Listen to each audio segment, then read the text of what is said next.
what do you say to the person that is starting their financial journey? Like, what is the one thing that they need to do to get started to get themselves off of square one? So the thing that I would say to them is live how others won't now so you can live how others can't later. And that's something I've first seen that quote. Me and my wife saw it together, and it was a light bulb that clicked, and we were like, exactly right. It was right mid of renovating our 4 unit, and we were running the struggles. We had to turn over, evict people, and literally that quote got us through because it's going to pay off in the end. You just have to sacrifice now. So I think sacrifice is a huge bit of real estate investing, especially when you come, not from a lot of money, when you don't have a ton of money to invest and or knowledge. So I think that's definitely something I would say to them. That's literally my favorite quote ever. I've heard a different iteration of it. The one I just wrote it down: "Do what others won't today, so you can do what they cannot tomorrow." It's the same exact thing. Exactly. It's all about sacrificing your immediate gratification, and that's Ex- why we're all three of us are on this call right now, because we see the benefit to that. We see the benefit to having patience and doing this real estate game and investing in your financial future. And I think that you and your wife can connect over that is super valuable. So that's awesome. Yeah. Exactly. I love that one too. So that's perfect because I was really hoping you were going to go with something along those lines, but didn't really have an idea where that was going. So I love that. Kind of going with the same theme. I know you've already mentioned a book before, but has there been any books, podcasts, resources, anything besides Bigger Pocket or Rich Dad Poor Dad, because you've already mentioned those two, that have kind of really shaped your real estate journey or your financial independence mind, that you think other people would maybe benefit from? Yeah, I think, I listen to a ton of podcasts, the real estate guys being one of them.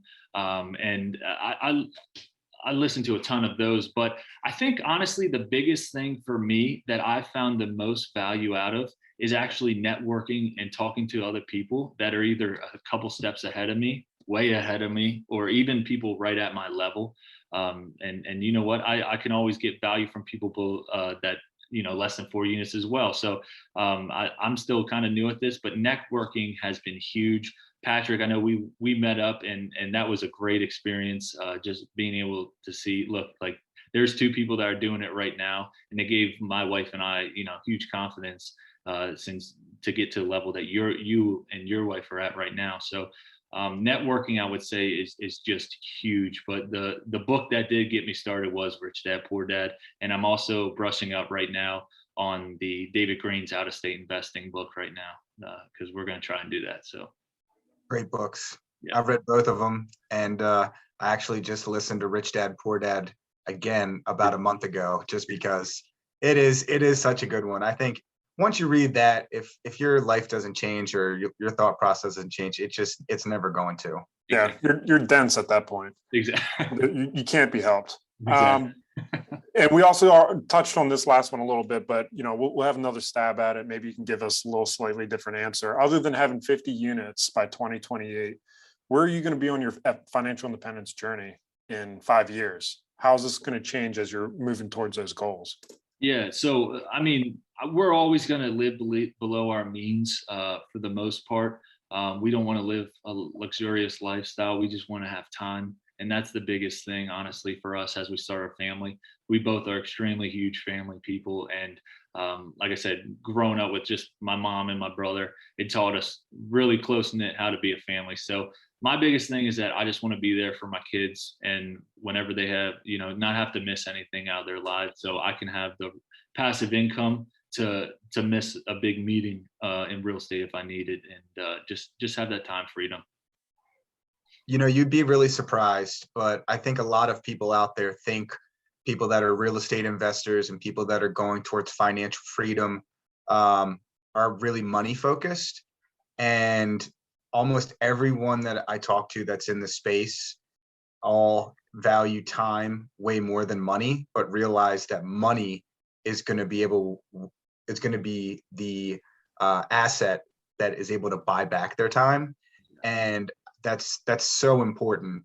And I think once people are really in the game and understand that, it becomes a huge thing. I think that's what we're all vying for is our time. And yeah, that's wonderful. I think a true test of what somebody's in it for would be to ask them, would you rather switch places with Warren Buffett or be who you are now, a younger person?